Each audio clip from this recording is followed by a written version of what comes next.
wabarakatuh.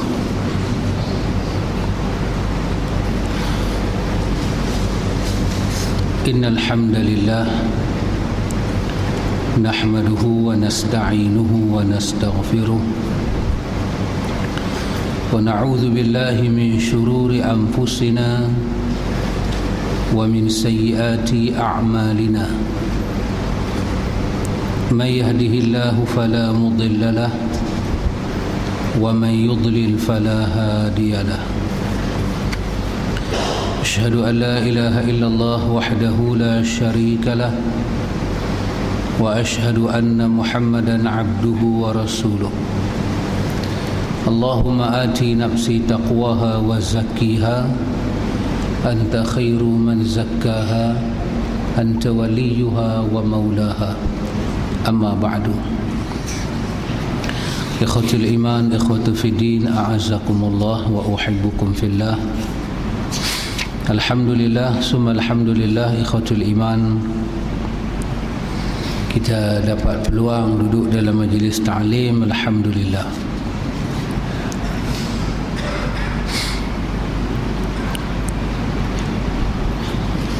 Kita ikhwatul iman, alhamdulillah, kita cuba melihat kepada tajuk yang ada di tangan anda itu, iaitu penjelasan mendasar dua kalimah syahadah. Cuba melihat apakah manfaat kita boleh ambil daripada buku ini.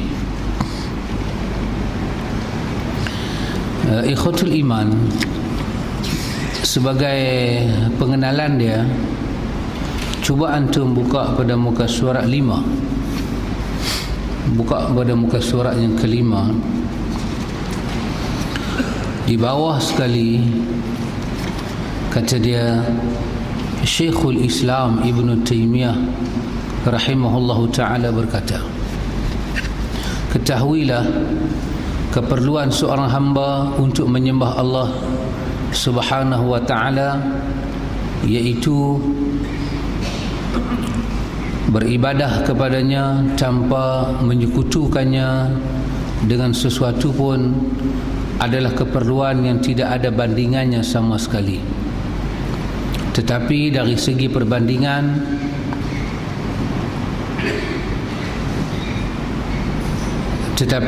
dari sebahagian segi mirip dengan keperluan jasad kepada makan dan minum. Akan tetapi di antara keduanya terdapat banyak perbezaan. Kerana hakikat seorang hamba adalah hati dan roh. Dia tidak bisa baik kecuali dengan Allah subhanahu wa ta'ala, yang tidak ada Tuhan yang berhak disembah selainnya. Dia tidak bisa tenang di bumi kecuali dengan mengingatinya. Seandainya seorang hamba memperoleh kenikmatan dan kesenangan tanpa Allah, maka hal itu tidak akan berlangsung lama, bahkan akan berpindah-pindah dari satu macam ke macam yang lain, dari satu orang kepada orang yang lain. Adapun Tuhannya, maka dia diperlukan setiap saat dan setiap waktu. Di manapun dia berada, maka dia selalu bersamanya. Ini perkataan Imam Ibn Taymiyah untuk menggambarkan kepada kita bagaimana hubungan kita dengan Allah subhanahu wa ta'ala.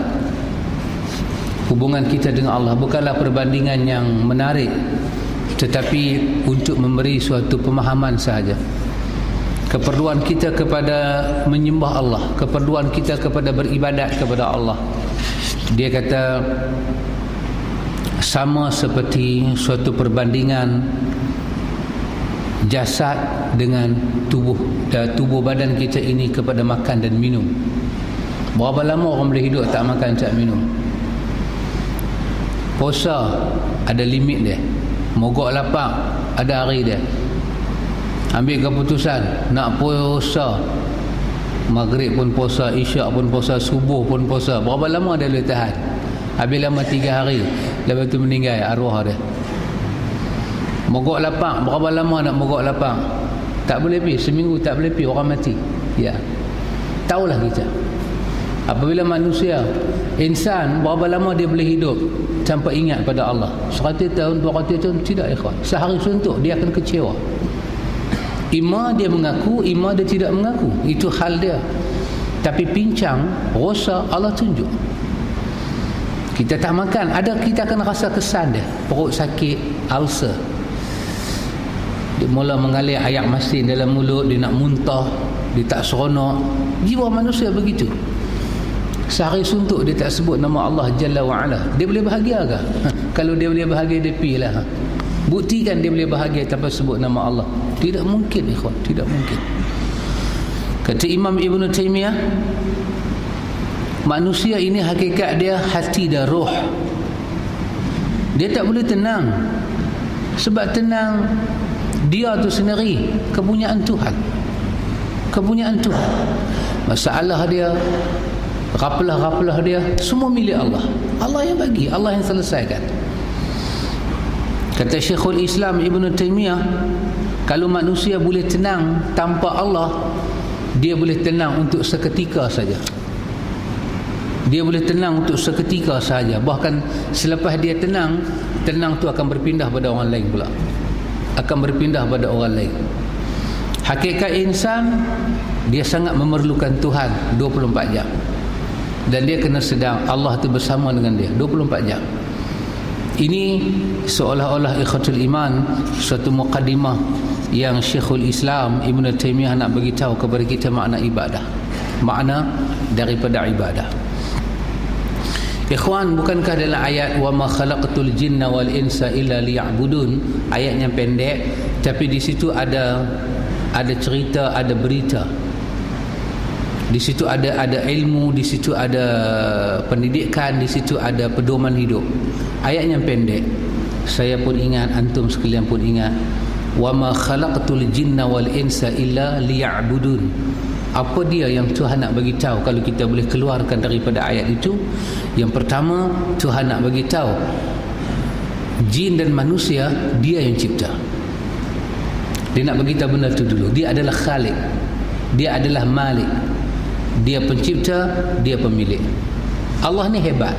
Walaupun dia tak buat, dia belum buat makhluk, dia tetap pencipta. Apatah lagi ketika dia mencipta. Lebih nampak dia tu pencipta. Yang pertama dia nak bagi tahu dialah yang buat jin dan manusia satu. Yang kedua dia nak bagi tahu apa dia? Dia nak bagi tahu tugas jin dan manusia. Amanah kerja. Dia bagi tahu dalam ayat tu. Liya'budun. Mereka kena datang beribadah kepada aku. Mereka kena datang menyembah aku. Ulama-ulama tafsir bila datang liya'budun semua kata liwahidun. Maksud dia untuk mentauhidkan Allah. Untuk mentauhidkan Allah Ta'ala. Jadi jin dan manusia ini di sini ada suatu pemberitahuan martabat Allah dan kedudukan kita siapa.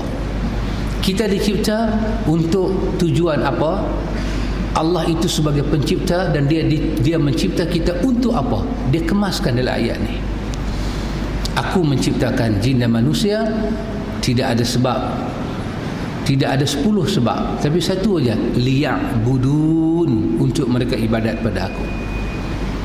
Jelas ada pedoman, jelas ada perkara yang Allah sampaikan, ada amanah dia. Ikhwan, tinggal masalah apa dia ikhwan? Kita nak memahami itu. Cuba ayat itu antum kaitkan dengan perkataan Syekhul Islam Ibn Taymiyah tadi. Kita padukan di antara ayat itu.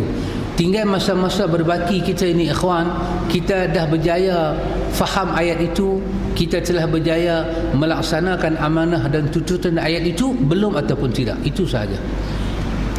Quran kata kullu nafsin dha'iqatul maut, itu telah terbukti. Mati silih berganti, siang malam pagi petang. Kalau hidup 24 jam, mati pun 24 jam. Cuma kita tak mati lagi. Orang lain dah mati dah.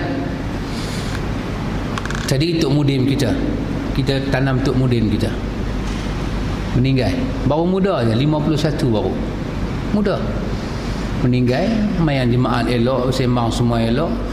Balik rumah semalam rasa penat sikit, ketak dada sikit, pergi hospital, ada masalah jantung, meninggal. Kullu nafsin za'iqatul maut. Tinggal jiwa kita ni ada penyakit tak ada penyakit, nak apa dia? Touch, nak tersentuh dengan apa yang Allah sampaikan dalam Quran. Allah tak berbohong. Sadaqallah, Allah tu benar. Tujuan kita, jin dan manusia, jangan angkuh, jangan sombong, jangan terlampau sangat di atas muka bumi ini sampai lupa Allah. Tadi Ibn Taymiyah sebut manusia tidak boleh hidup tanpa Allah, tak boleh hidup. Jadi jangan terlampau sombong, jangan sampai lupa Allah Ta'ala, jangan sampai begitu. Nanti kita akan balik bertemu Allah. Wa ilaihi turja'un. Kepadanya lah kita akan dikembalikan. Jadi sebelum kita kembali mati 24 jam, kau faham dah hidup kau ini diciptakan untuk mengabdikan diri pada Allah. Kemudian Allah kata, Allah berbincang sikit dengan manusia hak Tuhan. Allah kata, ma uridu minhum min rizqin. Kamu bimbang pasal rezeki kah? Kamu nak sembah aku, kamu bimbang pasal rezeki kah? Ma uridu minhum min rizqin. Aku tak pernah minta kamu sediakan rezeki pada aku. Wa ma uridu ayut'imun. Dan aku tidak ada hajat supaya kamu main letak makanan kepada aku. Innallaha huwa razaq. Tuhan yang mencipta kamu dan Tuhan yang kamu kena sembah itu Razaq. Pemberian dia sampai hari ini, sampai masa akan datang tak pernah habis, tak pernah terjejah. Dia bagi. Dia duk ghaniyun hamid, dia duk kaya situlah lagi terpuji. Jadi insan hati-hati. Jadi perkataan Syekhul Islam Ibn Taymiyah rahimahullahu ta'ala tadi, ikhwan, rasanya ada suatu makna, ada suatu makna. Ikhwatul iman, cuba sedikit kita melihat kepada muka surat 32. Pasal buku ni buku kecil, kita lompat-lompat lah. Kalau kita baca straight mengantuk, maklumlah mengaji ni mengantuk. Cuba antum tengok, dia tulis konsekuensi dari dua kalimah syahadah. Kita jadi Islam dengan la ilaha illallah, satu kalimah. Syahadah bermakna kesaksian. Kalimah syahadah, kalimah kesaksian.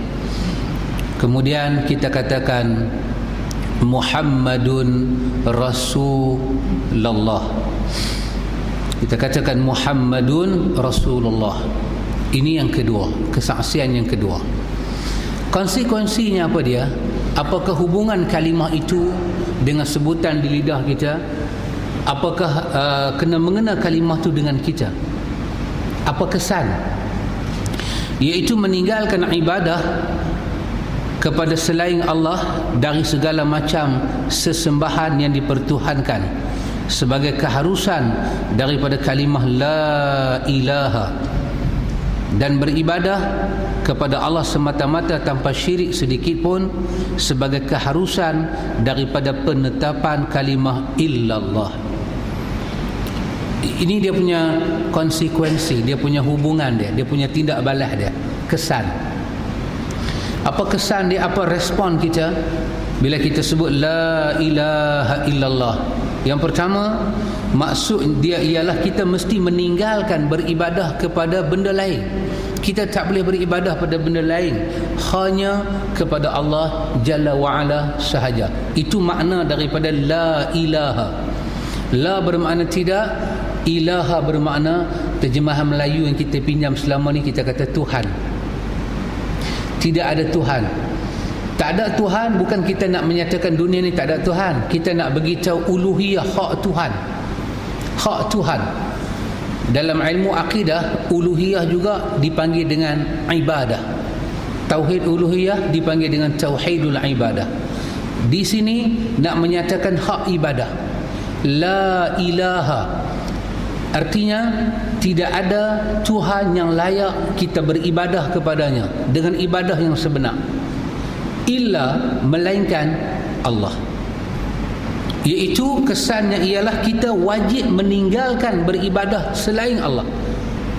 Ibadah-ibadah jenis batin seperti sembahyang, seperti sabar, tawakal, seperti harap, seperti mencari redha, seperti istiqamah, wajib kita dengan Allah semata-mata, tidak boleh ada perantaraan.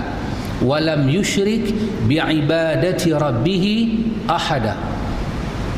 Walam yusyrik, dan kamu tidak boleh syirikkan Allah dengan satu pun daripada hamba-hambanya. Tak boleh. Tak boleh letak. Tak boleh letak gantung diri melainkan hanya kepada Allah. Allah sangat cemburu dalam bab ni. Dia buat kita, dia buat jin, dia buat manusia, lepas tu dia declare pasal rezeki, dia bagi tahu kemampuan dia memelihara makhluk dia, dia bagi tahu, lepas tu dia sangat cemburu kalau manusia beribadah lain daripada dia. Dia sangat cemburu, dan cemburu itu melayakkan murka dia yang tinggi. Bila manusia sebut la ilaha, tidak ada tempat layak diibadahi, tidak ada tempat layak disabarkan, digantung hajat, diminta perlindungan, diminta tunaikan segala permohonan, tidak ada. Melainkan kalau kita nak beribadat, ibadat itu hanya kepada Allah sahaja. Itu dia punya respon daripada ucapan la ilaha illallah. Kerana tu mukmin tak pakai tangkai, mukmin tak panggil, mukmin tidak meminta pertolongan kepada orang-orang yang dah mati, memuja semangat, memuja roh. Tidak, itu adalah ibadah. Mukmin bertawakal hanya kepada Allah, mukmin berharap hanya kepada Allah. Kenapa ikhwan? Ini konsekuensi, respon yang terkeluar, respon yang terbit daripada la ilaha illallah. Quran bagi tahu kepada kita dalam surah Al-Baqarah tentang wa may yakfur bit-taghuti wa yu'min billahi faqad istamsaka bil urwatil wuthqa lam fisama laha. Sesiapa yang menolak kufur, tolak kufur jauh-jauh, tolak taghut, tolak syirik, itu makna kufur. Wa may yakfur bit-taghuti, siapa yang tolak taghut. Banyak benda disimpulkan sebagai taghut, ma'ubidah, apa yang kita sembah lain daripada Allah itu adalah taghut. Itu kemuncak Fir'aun, dia kata ana rabbukumul a'la. Allah kata kepada Nabi Allah Musa, idhaba ilal fir'aun innahu tagha. Dia dah melampau, jumpa dia melampau, dia dah mengaku dia sebagai Tuhan. Taghut, syaitan tu taghut. Kita gantung diri dengan satu benda lain macam kita bergantung diri pada Allah, itu taghut. Allah kata wa may yakfur bit-taghuti, kalau nak beriman pada Allah, kamu kena tolak dulu taghut. Bukan kata tolak yakfur, kamu kena kufurkan, kamu kena engkar. Jangan redha, jangan tunduk kecenderungan diri, jangan. Quran kata inna syirka la zulmul azim, syirik yang besar, kezaliman yang besar adalah syirik. Maka jangan ada cenderung hati, jangan ada inabah, kecenderungan hati kepada benda taghut. Jangan. Terpakai tangkai itu taghut, berjumpa bomo itu taghut, meramal itu taghut, duk menghitung nasib itu adalah taghut. Maka siapa yang buang jauh-jauh taghut, tolak taghut, mengkafirkan taghut, wa yu'min billah, dalam masa yang sama dia tolak taghut jauh-jauh, dia serentak beriman pada Allah. Allah kata faqad istamsaka bil urwatil wuthqa, maka iman dia berpintal pada satu pintalan yang sangat kukuh, kata Allah. Kalau sembah Allah, tangkai pun pakai, pintalan iman dia longgar. Karena itu konsekuensi daripada kalimah la ilaha illallah. Ikhwan, pasal itu kena berhati-hati. Kena berhati-hati. Kita dalam doa kita kena tahu ini, la ilaha illallah. Berdoa adalah hak Allah. Pasal apa? Pasal dalam hadis Nabi kata ad-du'a huwal ibadah. Doa adalah ibadah. Maka ibadah itu hak Allah. Ibadah itu berkaitan dengan la ilaha illallah. Tak boleh dalam ibadat duk pergi seru nama orang tertentu hala, tak boleh. Dalam berdoa kita hanya berselawat kepada Nabi saja. Kita bukan memohon pada Nabi. Nabi suruh perbanyakkan selawat dalam doa, kerana bila kita banyak selawat dalam doa, Allah nak terima doa kita. Bukannya kita meminta pada Nabi dalam doa, tak. Kita tak kata ya Rasulullah, ya Muhammad, dia Nabi Allah, tak. Kita kata Allahumma salli ala Muhammad, minta pada Allah bagi selawat kat Nabi. Kita bukan minta pada Nabi. Kita tak kata dalam doa kita ya Rasulullah tolonglah rekomen doa saya. Tak boleh. Ibadat hak Tuhan. Kita tak beribadat pada Nabi, sebab ibadat adalah tauhid. Pasal itu tauhid satu aja, tauhid Allah. Tauhid nama Allah, tauhid sifat Allah, tauhid rububiyah kepada Allah, tauhid uluhiyah, tauhid dalam ibadat. Apa makna tauhid? Satu. Apa makna ibadah? Ibadah ketundukan. Maka mensatukan ibadah hanya kepada Allah. Itu tauhid, nama dia tauhidul ibadah. Tauhid asma apa dia? Mentauhidkan nama Allah, mensatukan nama Allah. Yang nama Allah itu indah-indah, al-husna. Mentauhidkan sifat-sifat Allah. Hanya Allah ada sifat-sifat macam tu. Allah ada sifat yang sempurna, agung.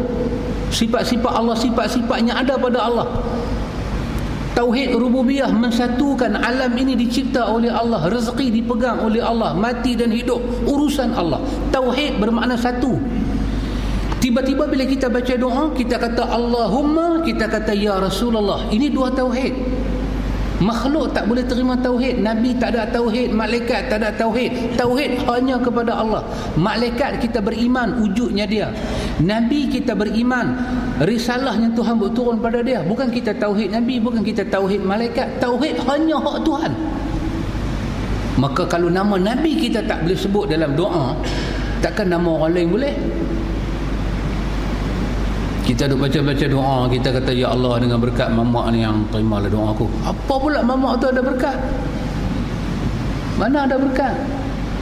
Tabarakallazi biyadihil mulk. Al-barakah itu di tangan Allah, di tangan Allah. Pasal itu ikhwatul iman, konsekuensi daripada itu kita beribadah hanya kepada Allah. Hak ibadat, hak ketundukan hanya kepada Allah. Dia kata lagi, banyak orang mengikrar tetapi melanggar konsekuensinya. Banyak orang sebut la ilaha illallah, last sekali dia langgar, dia tak sedar. Dia tak sedar macam mana, hingga mereka menetapkan ketuhanan yang sudah dinafikan, baik berupa para makhluk, kubur, pepohon, bebatuan dan para taghut lainnya. Ramai juga orang yang mengucap la ilaha illallah, tapi bila dia susah, dia pergi cari makam-makam yang dia rasa ada karamah, dia duduk pergi sembang dengan orang mati. Takat sembang tak apalah, dia pergi habang pula kat orang mati tu, ni kami mai jauh ni, hang tolonglah tengok apa yang hang boleh buat, hang tolong diajar dengan Tuhan, kabel hang pun elok juga. Apa tu? Tak boleh, tak boleh. Allah telah membuka di dalam ayat dia tentang ud'uni astajib lakum. Ud'uni, dia tak kata ud'una, ud'uni dengan mufrad. Ud'uni, kalau kau nak minta hanya pada aku seorang. Mintalah kepada aku seorang, astajib lakum. Pasal aku seorang saja boleh perkenan apa yang hang mahu. Tengok ikhwan. Jadi bila ada orang duk pergi sembang lagu tu, kadang dia pergi kat kubur Nabi, seorang-seorang dia duk ingat, ya Rasulullah saya mejoh ni, saya ada banyak ajat, UPSR baru ni pun bocor, ya Rasulullah ni tolong Ustaz, betul apa lebih korang. Sedangkan dia mengucap la ilaha illallah, maka kita dapat tahu di sini ada problem. Kenapa dia jadi begitu? Kerana dia tak tahu apa itu la ilaha illallah. Dia duk ingat sekadar menyatakan tak ada Tuhan yang disembah melainkan Allah. Bukan sekadar itu, tapi la ilaha illallah nak menyatakan hak ubudiyah, hak ibadah, hak penghambaan, hak tempat untuk melakukan ibadah, tak boleh berkongsi. Mereka berkeyakinan bahawa tauhid adalah bid'ah. Mereka menolak para da'i yang mengajak kepada tauhid dan mencela orang-orang yang beribadah hanya kepada Allah semata-mata. Dia tak boleh terima. Dia kata takkanlah kita tak boleh panggil, yang kita panggil main ni bukan kata orang biasa, tok-tok wali. Depa ni hebat. Depa ni pernah ambil wuduk tahun 80, depa batal wuduk tahun 90. Tu dia wuduk dah 10 tahun. Wali dia dah. Habis kita kata 10 tahun tu tak pergi pancung lah, tak pergi tandas lah. Dia kata dia pergi tandas, tapi kalau pergi tandas batal lah wuduk. Dia kata lain macam. Mereka lain macam sikit. Kita nak panggil orang macam ni lah, kita nak minta mereka recommend doa kita pada Allah. Tidak ikhwan, demi Allah. Tidak ada siapa boleh recommend doa kita pada Allah. Kerana tu lafaz doa Allahumma dan Ya Rabbana, dua aja lafaz. Kita Allahumma inni as'aluka, Allahumma inni a'udzubika. Semua Allahumma. Dia tak ada ya fulan, dia tak ada. Tak boleh, tak ada. Itu hak Allah. Allahumma, direct kita dengan Tuhan. Kita tak pakai orang nombor 2, tak pakai orang nombor 3. Nabi ajak para sahabat doa. Kalau ada masalah, Nabi kata, mari aku ajak kau berdoa. Nabi ajak, Allahumma inni a'udzubika minal hammi wal hazan. Nabi ajak, dia minta terus pada Allah. Nabi tak suruh dia cerita apa hajat kau. Apa hajat kau, betul Nabi tak ada tangan. Ya Allah, si fulan memang adu kat saya, dia rapelah sikit, hang tolonglah bagi apa lebih kurang kat dia. Tak pernah sahabat main macam tu. Yang tu cerita apa? Cerita Kristian dengan padri dalam gereja. Muslim tak ada. Orang main cerita masalah dekat Nabi, Nabi ajak semayang, Nabi ajak doa, Nabi ajak zikir, Nabi tunjuk jalan macam mana beribadat pada Allah. Tak lebih daripada tu. Ini ikhwan, konsekuensi daripada kalimah la ilaha illallah. Lepas itu ada riwayat menyatakan bila Nabi sebut la ilaha illallah, ada orang Arab datang pada Nabi, dia kata yuharribukal muluk wal ajam. Kamu akan diperangi oleh raja-raja. Sebab apa? Sebab zaman dulu kan, kahin-kahin, bomo-bomo, araf ni, peramal ni, depa ni semua cari makan macam ni ya. Depa berbicara bagi pihak Tuhan, berbicara bagi pihak Tuhan. Macam Namrud, macam Firaun. Dia mengaku kata ada Tuhan Nabi Musa. Dia kata dekat Haman dalam surah Ghafir antara ayat 34, 35, 36. Antum boleh buat homework tengok. Dia kata dekat Haman, wahai Haman, buat binaan, aku nak naik ke langit, aku nak pergi jumpa Tuhan Musa, aku nak tikam dia, supaya dunia ni tak ada Tuhan, aku jadi Tuhan. Dia percaya Tuhan ada, tapi dia pergi mengaku dia Rabbukumul A'la. Hamka sebut dalam buku dia, salah satu sebabnya supaya semua hal-hal yang melibatkan ketuhanan orang datang kepada dia. Orang tahu Tuhan Musa, tapi orang tak boleh direct terus kepada Tuhan Musa sebab makam tak sama, makam tu tak sampai. Label kita dengan isap okok ni semua nak pergi macam mana Tuhan tak suka asap-asap ni semua. Jadi nak pergi tu tak boleh, jadi kena mai dekat Firaun. Jadi Firaun, hang ni tolonglah, hang boleh naik ke mana, tolong ajar. Jadi apa hajat semua bagi tahu kat dia. Politik Firaun tinggi. Bila orang mai cerita hajat, dia tahulah dia tu mau apa, dia tahulah keperluan dia tu apa. Lepas tu dia pandailah nak lehak kawan tu, dia nak jerat macam mana. Maka kata hamka, salah satu sebab dia kata dia Tuhan yang tinggi itu kerana dia nak menarik manusia di bawah kongkongan dia. Tapi dia telah masuk campur urusan Tuhan. Tak boleh. Kita beribadah hanya kepada Allah, meminta hanya kepada Allah, tawakal hanya kepada Allah, minta perlindungan hanya kepada Allah. Campur iman, campur sabar, campur istiqamah, campur semua tu di atas jalan Rasul yang telah Allah utuskan. Ini ada kena mengena dengan Muhammadun Rasulullah. Ikhwatul iman, cuba kita tengok yang kedua pula, konsekuensi bila kita sebut Muhammadun Rasulullah. Apa kesan daripada diri kita? Kita sebut Muhammadun Rasulullah. Apa kesan daripada kita? Apa pasal apa? Orang Islam tak boleh pakai tangkai, kita boleh jawab la ilaha illallah. Dan lagi satu, kalimah ni dia start dengan la. La ni dia menafikan. Dia tolak dulu, tak ada. Terus ada sebut lah Tuhan, terus ada sebut apa semua ni, tak ada. Yang ada cuma Allah. Jadi Allah yang ada tu macam mana kita nak tahu? Kita kena tengok Al-Quran, kena tengok sunnah Nabi yang sahih, bagaimana Allah berbicara tentang diri dia sendiri. Kita tak tahu apa pasal Tuhan. Mana boleh kita bercakap pasal Tuhan, ikhwan? Kita bukan pernah duduk satu meja mesyuarat dengan dia sampai kita nak tahu perangai dia. Bukan kata Tuhan, ni perangai kawan-kawan kita, bukan kita boleh duduk pi abang sombrono. Salah. Kita baru 2 hari sembang dengan dia, kita pergi cerita ke orang, kita kata kawan tu tak suka minum kopi. Kita hantar mana? 2 hari aku duduk mana dia tak minum kopi. Kawan tu kata, aku tak suka kopi apa, aku ni hantu kopi. Aku tak duduk dengan hang pasal aku nak kena bayar, hang tak mau bayar tu, aku tak order apa tu. Bukan pasal aku tak suka. Kita silap. Bila kita silap mensifatkan orang, salah. Macam mana kita nak cakap pasal Tuhan? Kita dah kata dah tak ada Tuhan. Lah, tak ada Tuhan. Memang tak ada Tuhan dalam dunia ni. Yang ada cuma Allah. Habis macam mana Allah tu boleh ada? Macam mana sifat dia? Kena baca kitab dia.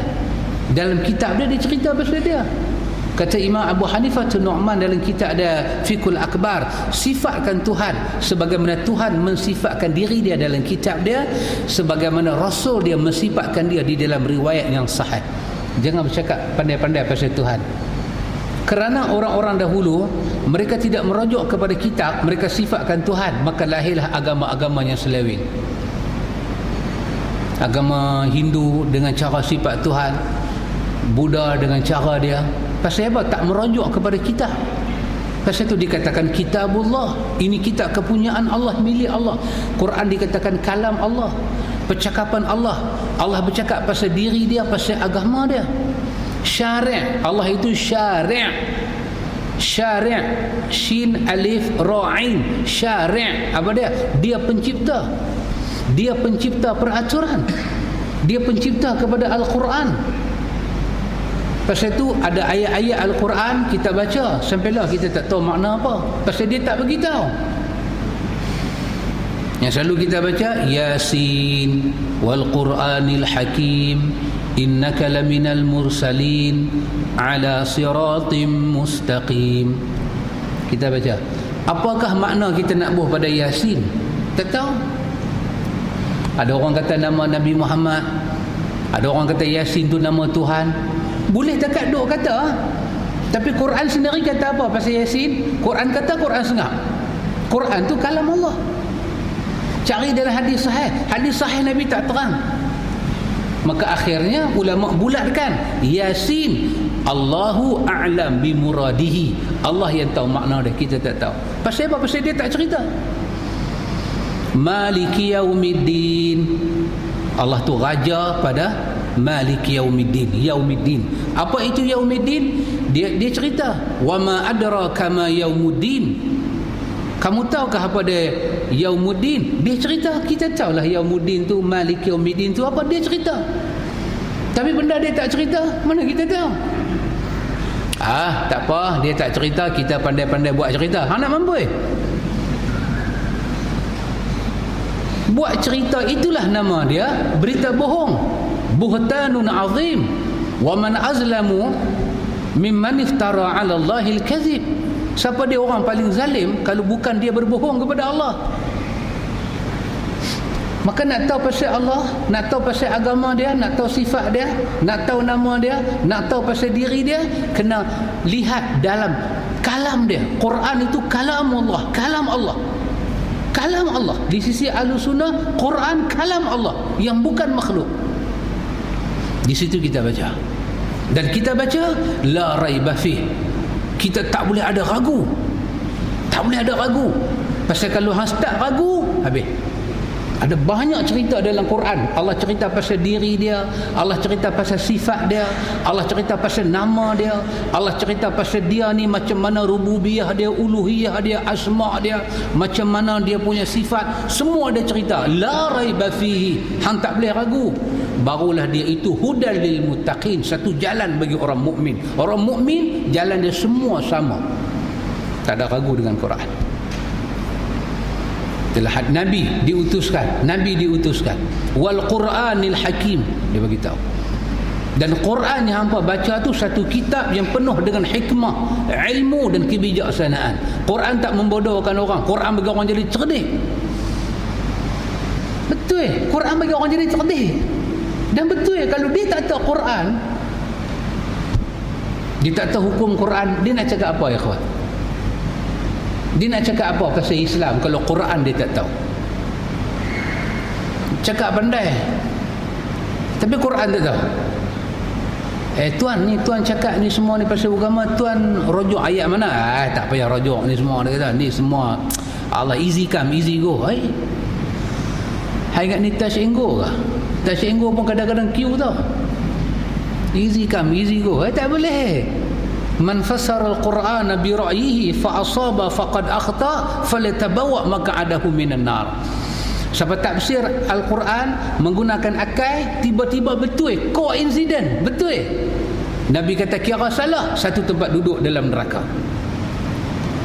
Jangan main-main. Di situlah kita berbicara, di situlah kita starting belajar agama. Di situlah kita belajar mengenai Allah. Mengenai Allah. Kenal Allah macam mana ikhwan? Kenal untuk ibadat. Kadang-kadang antum duk mengaji kan? Duk mengaji, antum pernah dengar kalimah kita duk cakap awaluddin ma'rifatullah. Ada biasa dengar? Awaluddin ma'rifatullah. Awal-awal agama mengenai Allah. Walaupun kalimah ni dari segi bahasa kebenaran dia bukan 100%, tapi at least kita kata 10% kalimah ni boleh pakai. Masuk waktu dah. Lagi 5 minit. Awaluddin ma'rifatullah. Kenapa saya kata kebenaran dia kurang? Sebab ayat tadi, wa ma khalaqtul jinna wal insa illa liya'budun. Ayat ni kata dicipta jin dan manusia untuk diibadahi. Hak ni kata untuk kenal. Ma'rifah dengan ibadah tak sama. Ma'rifah benda lain, ibadah benda lain. Ma'rifah knowledge. Ibadah ni apa dia? Ibadah bukan knowledge, ibadah penghambaan. Dia meresap masuk dalam jiwa, dia cekak jiwa kita ni rasa salah kalau tak sembah Tuhan. Makrifah dia knowledge, dia just knowledge only. Kita tahu buat apa, tak buat pun tak apa. Silakan. Pasal tu Allah kata dia buat kita untuk ibadah. Manusia tahu maksud, tak tahu maksud, dia kena ibadah. Kita berhenti azan Ustaz.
Ikhwatul iman, kita bolehkah sambung sikit lagi?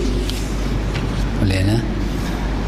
Di antara waktu-waktu yang mustajab doa yang dibahas dalam hadis dan para ulama selalu sebut ialah di antara azan dan iqamah. Ni orang bang isyak kan, orang bang isyak, maka di antara bang isyak dengan nak qamat isyak kita ada doa yang makbul.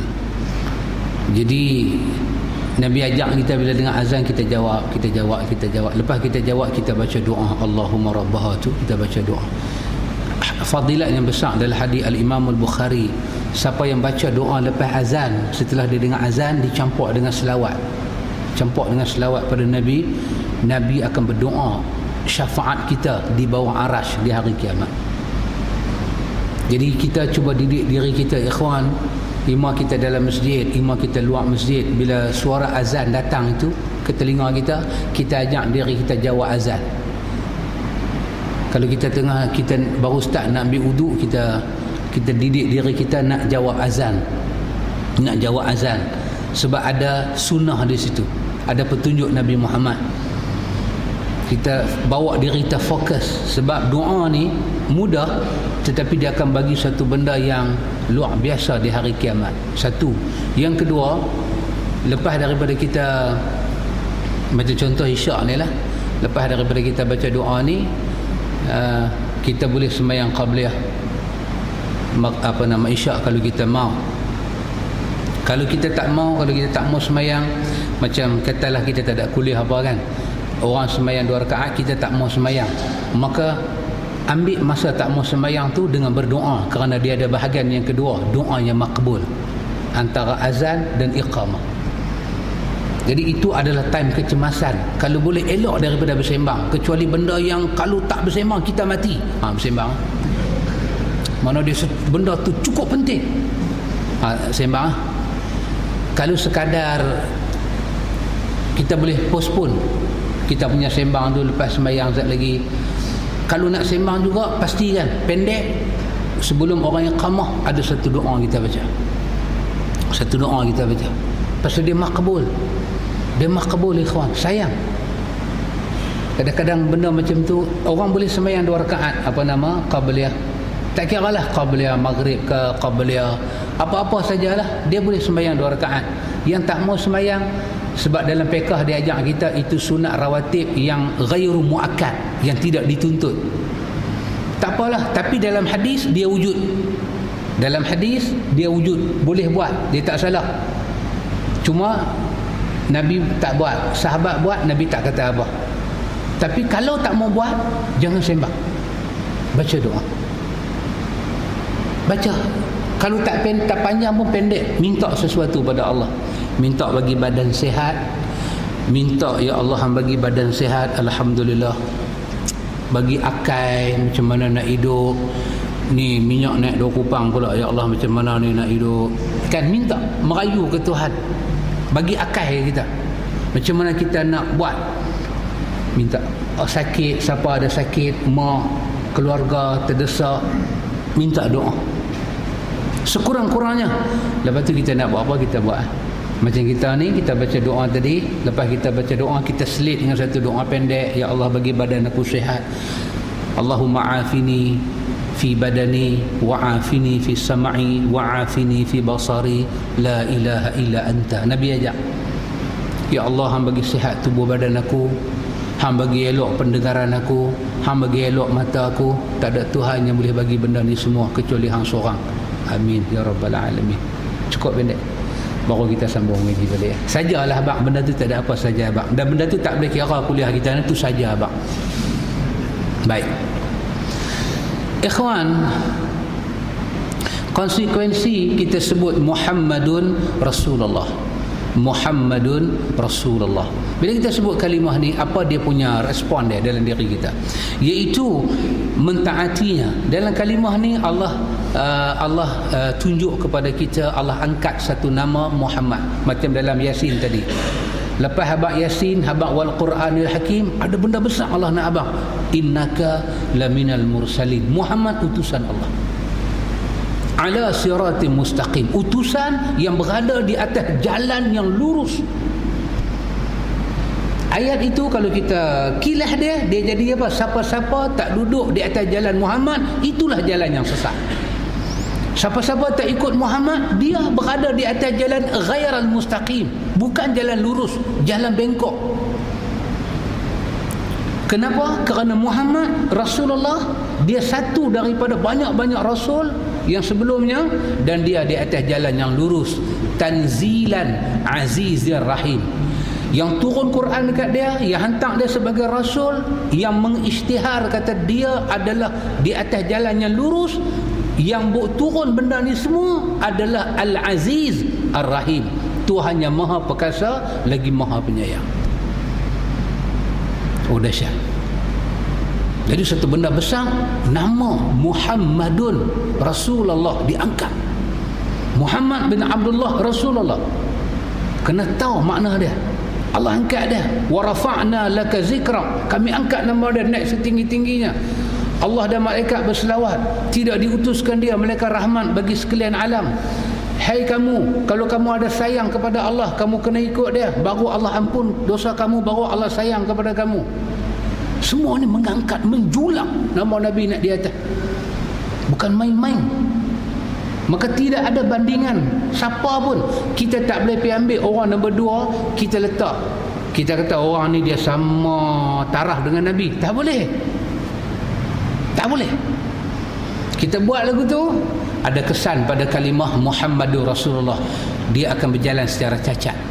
Mari kita tengok konsekuensi dia, iaitu bila kita sebut Muhammadur Rasulullah, Muhammad telah ditabal, telah diangkat, diutus sebagai utusan Allah. Rasulullah, kalimah rasul disandarkan, diidafahkan kepada kalimah Allah. Dia Rasulullah, Allah yang angkat dia, bukan dia angkat diri dia, Allah yang angkat dia. Bila Nabi jadi Rasul, peringkat awal tengok Jibril, Nabi dia main gundah gulana. Jibril ni apa dia ni? Nabi tak biasa tengok. Allah turunkan ayat-ayatnya macam ni, innaka laminal mursalin ala siratim mustaqim. Satu pihak ayat ni nak bagi tahu kat diri Nabi, jangan takut, hang Rasul. Al-haqqu min rabbik fala takunanna minal mumtarin. Jiwa hang bagi kuat Muhammad, hang jangan ragu, hang adalah Rasul. Pasal Nabi tak biasa jumpa Jibril. Satu dia main macam tu, duk iqra. Nabi lari Nabi sampai terlucut dia punya tali kasut. Khadijah tengok, apa ni? Duk zammiluni selimut aku. Dia jadi ketak, jadi nak demam. Jadi panggil Abu Bakar, tolong Abu Bakar bawa Nabi ni pergi jumpa Waraqah bin Naufal ni dalam hadis Bukhari. Apa dah jadi dengan dia ni? Waraqah bin Naufal jumpa Nabi, dia ni dengan Khadijah sepupu. Cerita apa-apa dia jadi kat hang ni. Waraqah masa tu dah tua, mata pun nampak tak nampak sama banyak. Nabi cerita satu persatu. Waraqah dengar. Waraqah ni ahlul kitab, Injil dia baca, Taurat pun dia baca, orang alim. Waraqah dengar, cantik, dia dengar semua. Dia kata tak apa, dia kata dengar aku nak kata elok-elok. Dia kata hadza namusul akbar alladhi nazalat ala Musa alaihi salam, innaka nabiyyun mursal. Yang mai dekat hang tu bukan benda lain, yang tu adalah namusul akbar. Jibril pernah turun kepada Musa. Tak syak lagi, innaka nabiyyul mursal, kamulah nabi yang diutuskan bagi umat ini. Kalau Waraqah dia kata, kalau aku masih hidup, kalau Jibril itu turun lagi sekali, aku masih hidup, aku akan tolong agama yang kau bawa Muhammad. Tapi dia mati. Jadi Nabi tak biasa dengan ni semua. Dia bimbang, dia gundah gulana. Allah tenangkan dia, jangan takut Muhammad, hang Rasulullah. Yang ni Jibril, bukan hantu, bukan setan, dia Jibril. Allah cerita macam mana, allamahu syadidul quwa dzu mirratin fastawa wa huwa bil ufuqil a'la summa dana fatadalla. Dia duduk di langit sana, dia boleh tahu Muhammad duduk tang mana, di bumi tang mana. Dia rasa nak mendekati Muhammad, dia sudah mendekati dengan kepantasan macam tu. Hang jangan takut Muhammad. Dia ni satu syadidul quwa, satu malaikat yang cukup kuat ingatan dia. Dia amanah. Nabi diredakan oleh Allah Ta'ala. Allah angkat Nabi nak sampai Isra' Mi'raj. Apa ni semua? Nak beritahu dia Rasulullah, dia utusan Allah, ada benda dia bawa. Bila kita sebut la ilaha illallah, kita wajib beribadat hanya kepada Allah, tak boleh beribadat pada benda lain. Dan kita kata Muhammad itu Rasulullah. Apa jadi? Iaitu mentaatinya. Mesti kita taat pada Nabi, dia Rasulullah. Nabi jadi Nabi bukan setelah pergi interview dapat tauliah lepas tu dia mengajar. Dah. Tak ada ikhwan. Nabi bukan macam tu. Wajib taat kepada dia. Nanti kita melihat ayat-ayat Al-Quran ni mengancam siapa yang berpaling daripada Nabi Muhammad. Allah kata apa dalam Quran?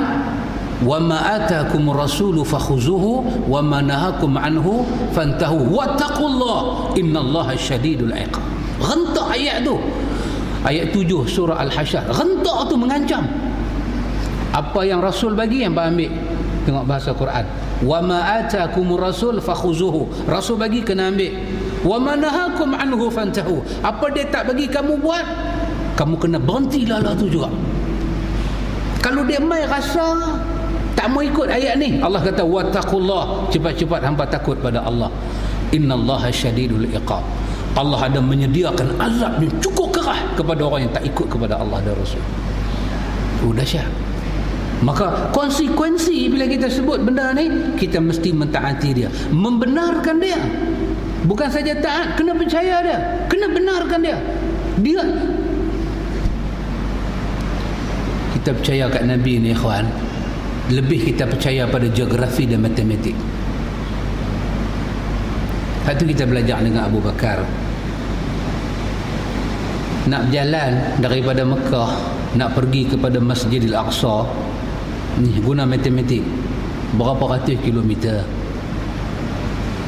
How long, my brother Muslim? Too long, very long. Oh, naik long, cukup lama ikhwan, cukup lama ikhwan. Maka bila Nabi bagi tahu laqad usriya bihi laila, semalam Tuhan bawa aku berjalan, tiba-tiba ada orang tak percaya, itu matematik, itu geografi, betul. Tak bercanggah dengan fitrah alam, tak bercanggah, cuma dia bercanggah dengan iman. Abu Bakar beriman pada Nabi, dia lebih beriman pada Nabi lebih daripada dia percaya matematik dan geografi. Kalau orang bagi tahu Abu Bakar, Jabal Uhud terbelah dua, dia boleh kata silap tengok kot. Dia akan kata lagu tu, ada terbelah dua, silap kot. Kalau orang kata kat dia, Abu Bakar ni awan dia main dengan ribut semua, Abu Bakar kata silap kot. Tapi bila orang kata kat dia Abu Bakar, Nabi kata dia daripada Masjid Haram pergi Al-Aqsa, kemudian naik ke langit, kemudian turun balik, apa Abu Bakar kata? Laqad sadaqta, dia benar. Iman dia kepada Nabi lebih daripada dia beriman kepada benda yang dia tengok dengan mata dia. Hak dia tengok dengan mata dia, dia boleh menafikan walaupun benda tu betul, dia boleh nafi. Tapi Nabi kata demi Allah tak ada ingat nak nafi. Itu nama dia tasdiq. Bila pasal apa benda tu jadi lagu tu ikhwan, kesan daripada kita ucap Muhammadun Rasulullah. Jangan main-main ada bicara di hari akhirat kalau orang tak percaya kat Nabi. Kena benarkan dia. Apa lagi? Meninggalkan apa yang dia larang. Tu konsekuensi dengan kalimah tu. Nabi larang kita tatu, Nabi larang jantan, jangan duk pergi jadi tasyabuh macam orang perempuan. Nabi larang. Kita jantan. Jantan Penang lah, sini laki-laki. Kita orang jantan, kita jadi orang jantan. Pakai macam orang jantan, cakap macam orang jantan. Tangan tak mau duk pergi gantung sebelah lagu tu. Tak mau gantung. Dia satu macamnya cakap, orang cakap pinggang lagu tu, dia cakap pinggang tangan pergi macam tu. Jangan, kita jantan. Pasal apa? Nabi tak bagi tasyabuh, tak boleh. Yang melarang Nabi, siapa dia? Rasulullah. Rasulullah, dia Rasul Allah. Apa lagi? Membatasi diri hanya dengan mengamalkan sunnahnya saja. Kita kena batas diri kita. Ibadat, semayang, puasa, kita kena batas diri kita. Kita kena pegang diri kita. kita jangan keluar daripada sunnah dia. Batalkan diri kita. Pasal hawa nafsu duk tolak. Orang maksiat, hawa nafsu tolak dia buat maksiat ni, tak ada batal. Mujung Pulau Pinang ada kepala batal, tersangkutlah sat. Kepala batal tu ada batal. Nafsu duk tolak. Move, dia kata move.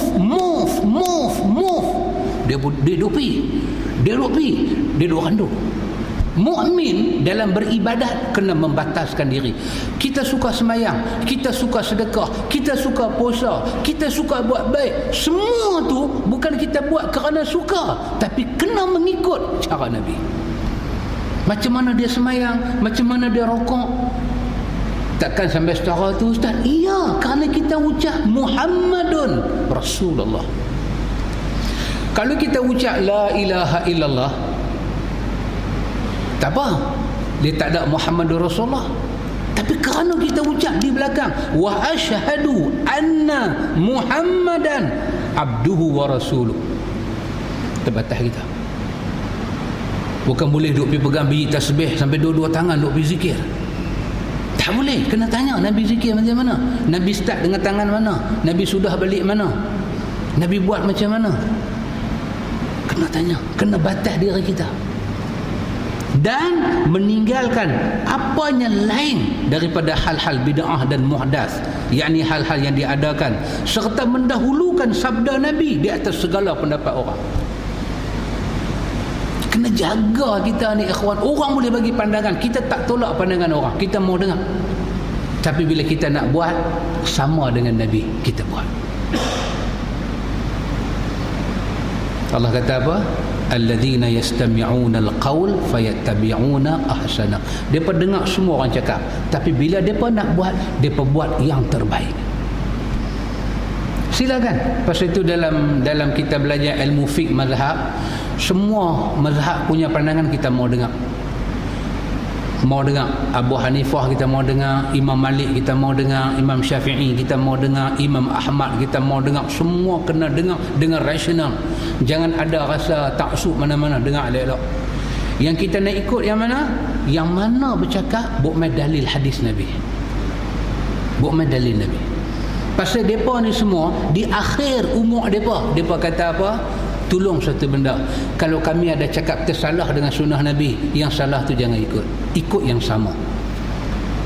Dahsyat mereka ni, orang besar-besar mereka dahsyat, cukup hebat mereka ni.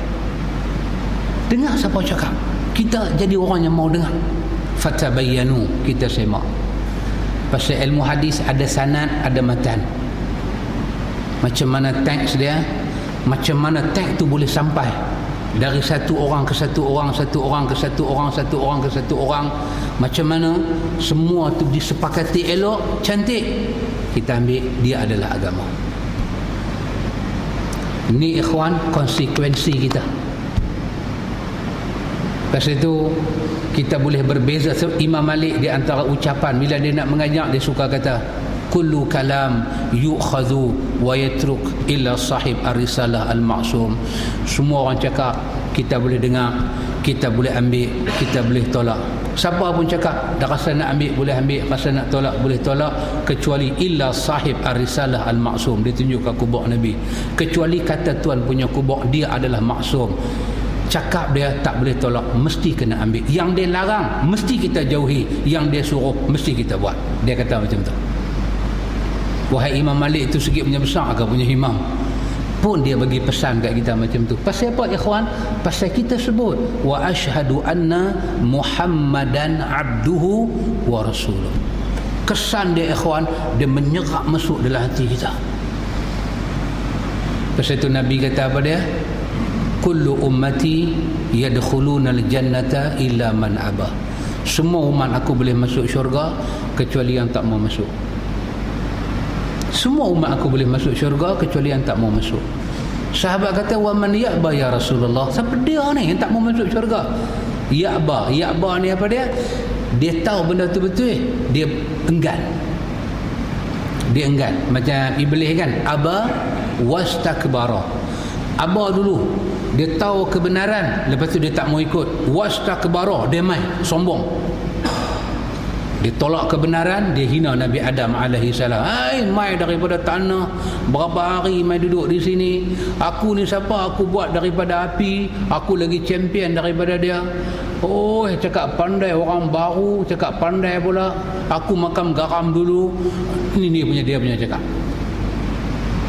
Allah kata, "Ma mana'aka an tasjuda lima khalaqtani biyadayya, lima khalaqtu biyadayya?" Apa yang menghalang hang untuk sujud kepada makhluk yang makhluk tu aku buat dengan tangan aku? Allah tanya dekat iblis. Jawab, yang kata iblis ni raja jawab. Dia jawab. Dia kata, "Khalaqtu min nar." Hang buat aku daripada api dan hang buat dia daripada tanah. Pasal apa aku nak sujud kat dia? Allah kata, tu je. Tu aja kan kot. Dia habaq baru operasi tulang belakang nak sujud tak boleh, ada satu pasal. Bukan pasal operasi tulang belakang, pasal dia api kawan di tanah, pasal tu je. Allah kata, abah, hang tahu kebenaran, hang tak mau ikut, hang sombong. Wa kana minal kafirin. Daripada ini insiden, hang adalah orang yang kafir pada aku. Keluar daripada syurga. Pasal itu ikhwan, kadang-kadang kita terlupa, kita duk sombong dengan siapa? Dengan Rasulullah. Kita sombong, kita tak dengar cakap dia. Dia yang bagi pesan pada kita, man tashabbaha biqaumin fahuwa minhum. Siapa suka duk ikut orang lain, dia akan jadi orang tu, dia tak akan jadi daripada aku.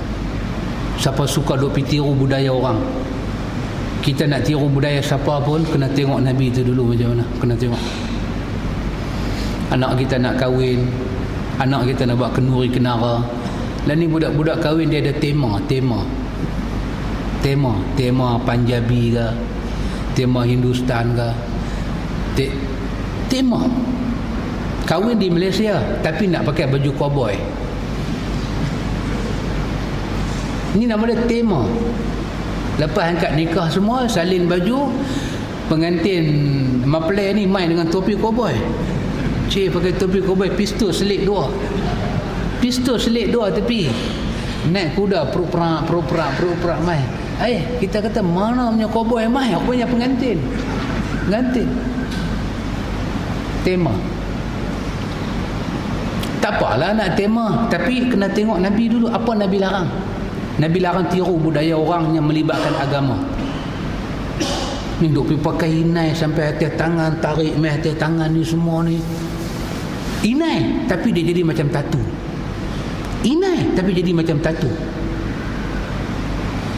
Tengok inai tapi cara dia duk pakai tu macam tatu.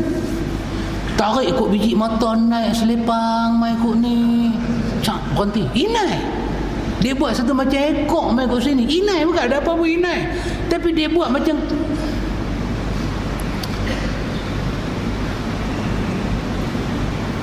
kita derhaka pada Rasulullah. Kita derhaka. Perkahwinan yang paling baik, uswatun hasanah. Dia kahwin dengan Aisyah, dia kahwin dengan Khadijah, dia kahwin dengan Maimunah, dia kahwin dengan Ummu Salamah, dia kahwin semua. Apa dia buat? Find and search. Cari dan selidik. Kena tengok. Tak boleh duk pergi tema pasal hadu buat tema ni semua ni. Hadu buat tema ni bukan mengaji agama. Dia bisnes. Kadang-kadang mai buat pelamin ni sotong. Yang mai buat pelamin tu jalan tangan sebelah gantung. Sotong. Gamuk kita nak bagi anak dara kita ni, sotong darat ni mai duk draw muka anak dia. Ikhwan, muntah betul kita. Ada larangan dalam hadis, man tashabbah biqaumin fahuwa minhum. Man tashabbaha biqaumin fahuwa minhum. Hadis Ibnu Umar, riwayat Ibnu Hibban. Ulama hadis kata hadis ini adalah hadis yang sahih. Abdullah bin Mas'ud pula tambah sepatah, man radiya bi'amalin qaumin fahuwa minhum. Siapa duk redha dengan amalan orang-orang yang bukan Islam ni, dia ambil duk import masuk dalam Islam, dia akan jadi macam depa. Pasal duduk kena perhati. Kita nak kahwin tema pakai jubah ni, orang jadi geli-geleman. Dia kata kat anak dia, ni abang, besok abang angkat nikah nak pakai baju apa? Ni mak tak nampak pun baju Melayu duk ayan ni. Dah mak, cik dah ayan siap dah, esok cik pakai jubah putih. Mak terkejut. Mak buat terkejut. Abang, hang nak nikah bukan nak pergi umrah bang. Inilah kesan mak tak main kuliah maghrib ni. Mak buat terkejut. Dia kata dekat anak dia, hang buat lawak lah. Tak mak, cik saja nak pakai jubah putih. Jubah ni sunnah Nabi mak. Nabi kahwin dengan Maimunah pun dia pakai jubah, dia pakai lagu ni. Abang, kita orang Melayu abang. Betul mak, cik orang Melayu, tapi cik saja nak bertemakan jubah. Masa anak mula dia kahwin, tema Bollywood. Tema Bollywood, dia tak buat lagu tu. Dia tak buat.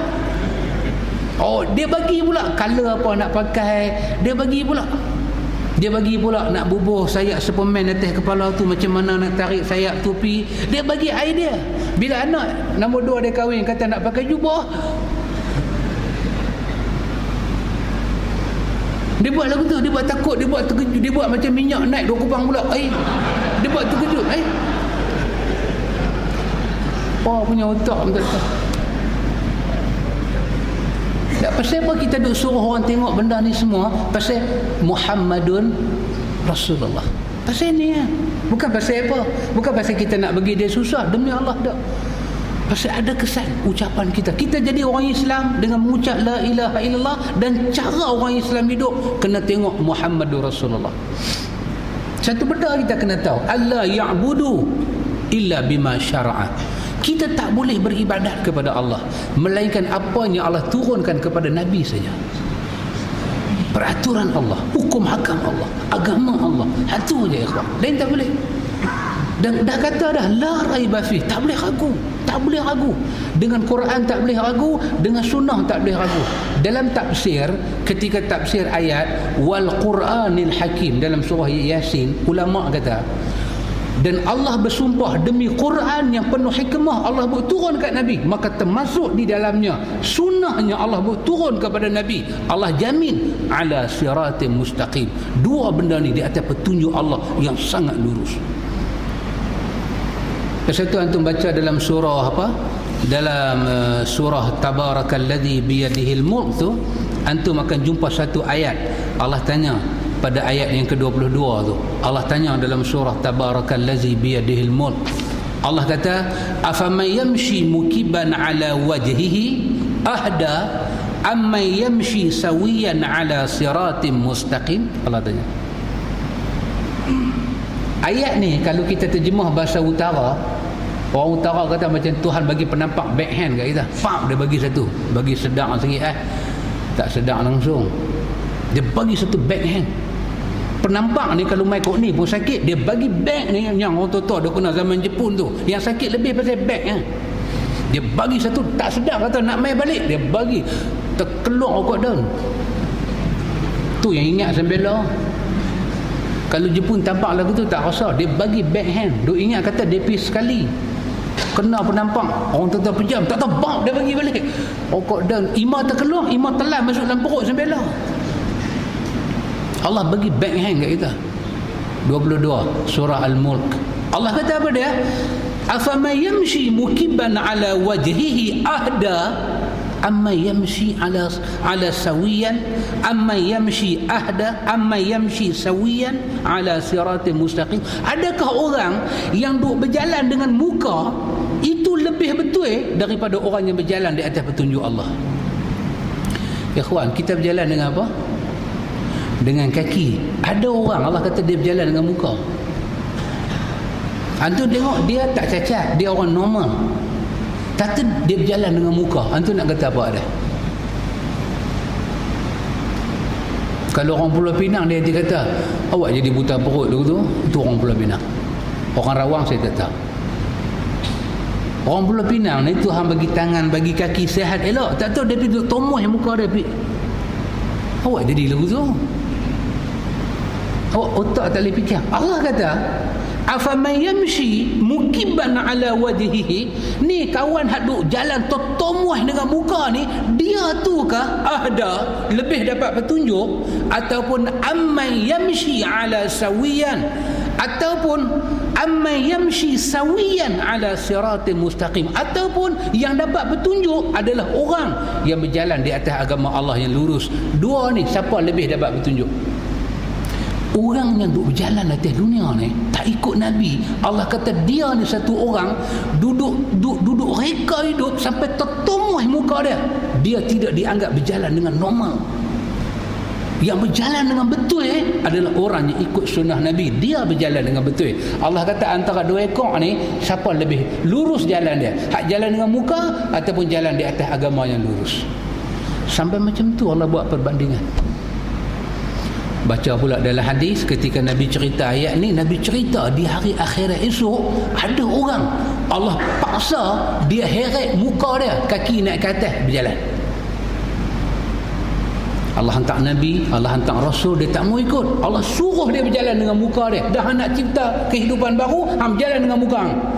Itulah perbandingan dia manusia yang berjalan dalam dunia, yang hidup dalam dunia sampai tak pandang langsung Nabi yang diutuskan. Mereka ni terbalik punya orang. Mereka ni sebenarnya orang yang apa? Orang apa? Cari bahasa tak jumpa. Tapi nak kata juga, tapi dia tak main. Orang otak tak betul. Nabi letak peraturan juga baik-baik. Macam mana kita ni semua semayang, semua Nabi ajak. Semua Nabi ajak. Semua Nabi ajak lah ikhwan. Tandas nak masuk macam mana, kasut macam mana, semua Nabi ajak. Semua Nabi ajak. Nak makan tangan apa, Nabi pesan kalau kita pergi tandas, jangan guna tangan kiri sentuh kemaluan kita, jangan guna tangan kiri basuh najis kita. Dia beritahu. Allah, kita kata benda tu tak beritahu pun orang tahu, tapi dia beritahu. Dalam duk beritahu pun buat tak tahu. Makan juga tangan kiri. Saya minta maaf Ustaz, saya I'm Western culture. Ni mangkuk oi. Bukan Western culture. Nabi tak bagi. Dalam hadis Muslim, kawan tu makan juga dengan tangan kanan. Nabi tanya, "Ma mana'ak?" Ma mana'ak? Apa yang menghalang kau makan dengan kiri, dengan kanan? Pasal apa hang makan dengan kiri? Apa yang menghalang hang makan dengan kanan? Dia kata dah biasa. Terus Nabi tadah tangan. Nabi kata, ya Allah, lumpuhlah tangan kanan dia, biar dia makan dengan kiri seumur hidup. Imam Muslim cerita Allah makbulkan doa Nabi, lumpuh hamba Allah. Hadis sahih dalam bab makan minum, riwayat Imam Muslim. Ya, kecuali tangan kita ni sakit kan, sakit, duduk pipa minyak kita bos RM30 keluar RM28 aja, RM2 kena potong, tak puas hati. Rupa naik dah RM20, terlupa duk pergi tekan pin tu sampai bengkak tangan, tak boleh pakai sebelah ni, gantung sebelah gantung. Habis nak makan lagu mana? Makan dengan kiri. Okey, tak apa. Pasal apa? Ada uzur, ada darurat. Ni saja potong dengan garpu, dengan pisau semua cantik. Bila tikam nak buah mulut, ambil kiri, macam tak semua elok. Bila nak minum, ambil kiri. Dah minum dengan kiri, seronok pula. Allah kata, siapa lagi betul hidup dia? Berjalan dengan muka ke berjalan dengan petunjuk Allah? Ini dia punya konsekuensi daripada la ilaha illallah Muhammadun Rasulullah. Ikhwan, buku ni tak panjang. Muka surat dia lebih kurang 42.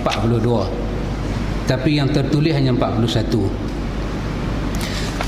Tapi boleh baca dekat tu je lah malam ni.